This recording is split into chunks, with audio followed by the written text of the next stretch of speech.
Good morning class, BA second year. आज हम पढ़ेंगे, अभी तक हमने अपने मौलिक अधिकार खत्म कर लिए हैं, 4 मौलिक अधिकार। तो आज हम 5वां मौलिक अधिकार पढ़ेंगे, अपना संस्कृति और शिक्षा संबंधी अधिकार। ठीक है, तो जो ये हमारा संस्कृति और शिक्षा संबंधी जो अधिकार है वो किसमें दिया गया है, वो 29 और 30 में, अनुच्छेद 29 और 30 में दिया गया है। ठीक है, तो अनुच्छेद 29 क्या बोलता है, अल्पसंख्यकों के हितों का संरक्षण, और अनुच्छेद 30 बोलता है शिक्षा संस्थानों की स्थापना और प्रशासन करने का अल्पसंख्यक वर्गों का अधिकार। ठीक है, तो अब सबसे पहले देखेंगे कि अल्पसंख्यकों के हितों का संरक्षण किस प्रकार से होता है। अनुच्छेद किसके तहत, अनुच्छेद 29 के तहत। तो अनुच्छेद 29 भारत के किसी भी भाग में रहने वाले नागरिकों को किसी भी अनुभाग को जिसमें उसकी भाषा या बोली, लिपि या संस्कृति को सुरक्षित रखने का अधिकार है। ठीक है, कि भारत में कोई भी जो भी जैसे कि कोई भी माइनॉरिटीज लोग होते हैं, जो अल्पसंख्यक जिनकी संख्या बहुत कम होती है, किस आधार पर, या तो भाषा के आधार पर या उनके कल्चर के आधार पर होती है। ठीक है, या उनकी संस्कृति वही या उनकी बोली के आधार पर, तो उनको अपने इस चीज को सुरक्षित रखने का मतलब अपने कल्चर, अपनी लैंग्वेज, अपने जो भी उनका मतलब धर्म के आधार पर भी अगर वो अल्पसंख्यक है तो उसे उनको सुरक्षित रखने का पूरा अधिकार कौन देता है, अनुच्छेद 29 देता है। ठीक है, इसके अतिरिक्त किसी भी नागरिक को राज्य के अंतर्गत आने वाले संस्थान या उससे सहायता प्राप्त जो भी संस्थान होता है उसमें क्या कहते हैं, प्रवेश के जाति या भाषा के आधार पर प्रवेश करने से नहीं रोका जाएगा। दूसरी व्यवस्था क्या करता है कि जैसे कि एक राज्य के लोग हैं, माइनॉरिटीज में आते हैं, लेकिन अगर वो दूसरे राज्य में जाएंगे, दूसरे राज्य के किसी कॉलेज में उन्हें एडमिशन लेना है, तो वहाँ पे इस आधार पे नहीं रोका जाएगा उन्हें कि आप इस भाषा के हैं या इस जाति के हैं या इस धर्म के हैं।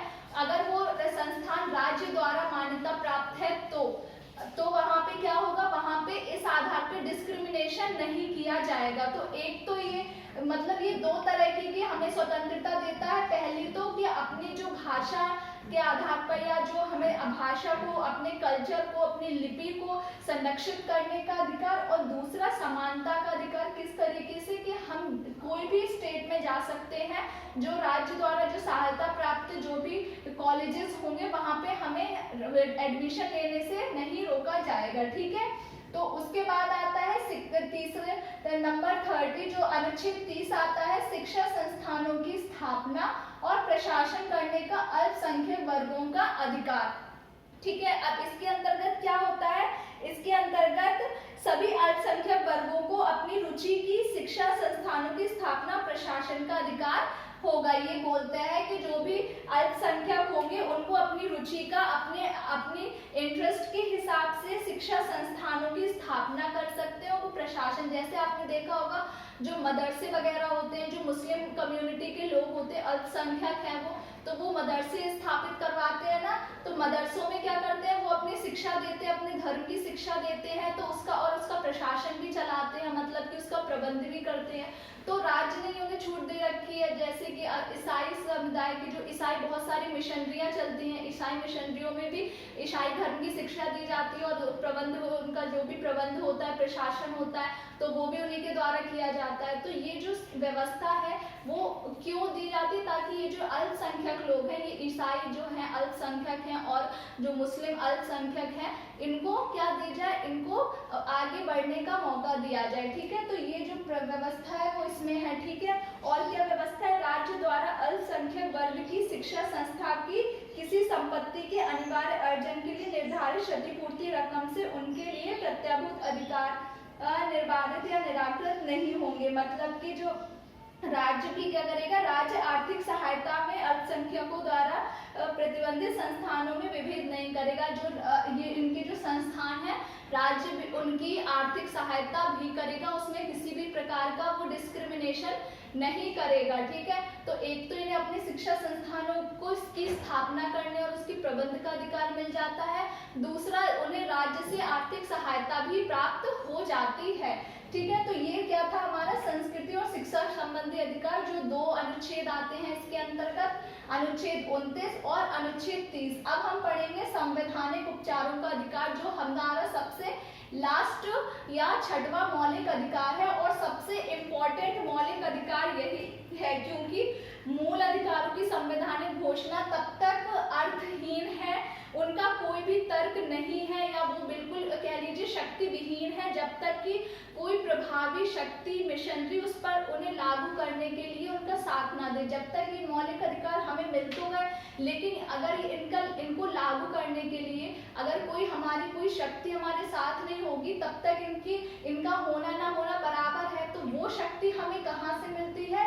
वो शक्ति हमें अनुच्छेद 32 से मिलती है, संवैधानिक उपचारों के अधिकार से मिलती है।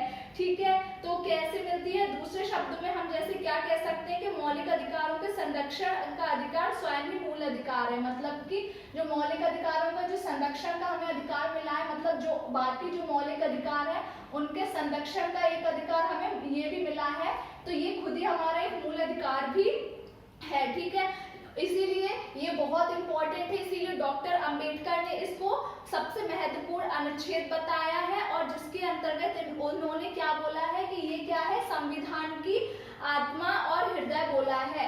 इसे जो अनुच्छेद 32 है, इसे क्या बोला है?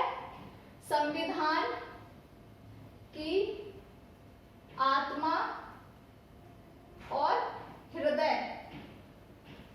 किसने बोला है? डॉक्टर अंबेडकर ने।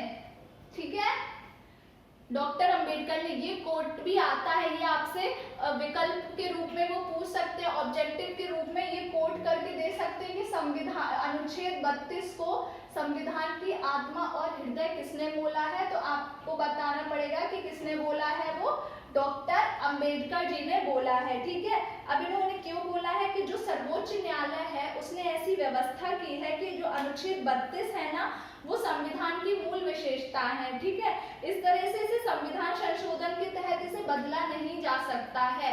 ये सर्वोच्च न्यायालय ने ये व्यवस्था की है कि इसे किसी भी संविधान संशोधन के द्वारा बदल नहीं सकते हैं हम, ये जैसा है वैसा ही रहेगा। ठीक है, इसके अंतर्गत 4 प्रावधान कौन से इसके 4 प्रावधान किए गए हैं कि जो भी मूल अधिकारों को परिवर्तित करने की समुचित कार्यवाही जो होंगी वो सर्वोच्च न्यायालय में समावेदन करने का अधिकार है।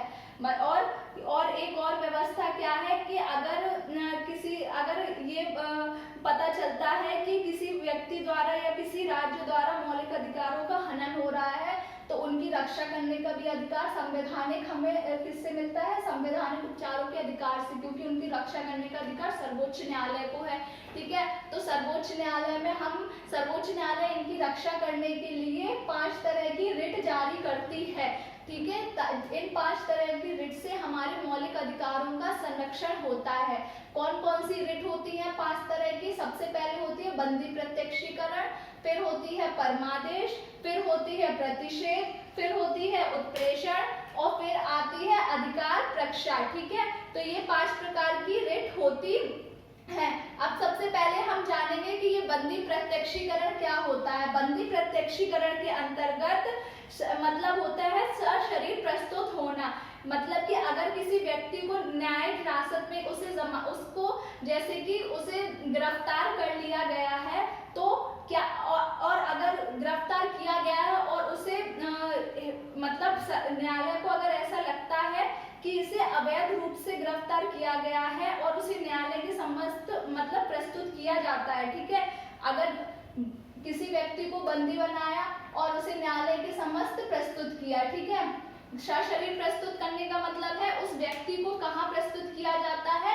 न्यायालय के सामने। और अगर न्यायालय को ऐसा लगता है तो ये रिट जो जारी होती है वो न्यायालय के मतलब कि कोर्ट के उससे जारी होती है। अगर कोर्ट को ऐसा लगता है कि इसको अवैध तरीके से बंदी बनाया गया है उस व्यक्ति को जो उसके सामने प्रस्तुत किया जाता है, तो वो उसे रिहा करने के बारे में ये रिट जारी करती है। ठीक है, उसके बाद आता है परमादेश। परमादेश का मतलब होता है हम आदेश देते हैं। ये न्यायालय किसके संबंध में जारी करता है कि कोई भी जो सरकारी व्यक्ति होते हैं, जो सार्वजनिक निकाय वगैरह होते हैं, या उसके जो अधीनस्थ न्यायालय होते हैं, सर्वोच्च न्यायालय के जो अधीन उसके नीचे जो न्यायालय आते हैं, उनके संबंध में जारी करता है। ठीक है, क्या जारी करता है कि उनसे कारण पूछा जाता है। क्या कारण पूछा जाता है कि आपने अगर कोई काम किया है तो वो किस उससे किया है। ठीक है, तो ये होती है परमादेश। ठीक है, अब या उन्होंने अगर न्यायालय की कोई आज्ञा नहीं मानी है या किसी आदेश का उल्लंघन किया है तो वो क्यों किया है, तो ये पूछने के लिए न्यायालय कौन सी रिट जारी करता है, सर्वोच्च न्यायालय परमादेश। अब आता है प्रतिषेध। प्रतिषेध का मतलब होता है रोकना, किसी उच्च न्यायालय द्वारा अधीनस्थ न्यायालयों को, ये भी अधीनस्थ न्यायालयों को कुछ काम ना करने से रोका जाता है। सर्वोच्च न्यायालय क्यों रोकता है, क्योंकि वो जो कार्य होते हैं वो उसके निर्णय क्षेत्र में नहीं आते हैं, तो इसीलिए सर्वोच्च न्यायालय क्या बोलता है कि ये काम आपके निर्णय क्षेत्र में नहीं है, इसीलिए आप इसे ना कीजिए, तो वो प्रतिषेध होती है।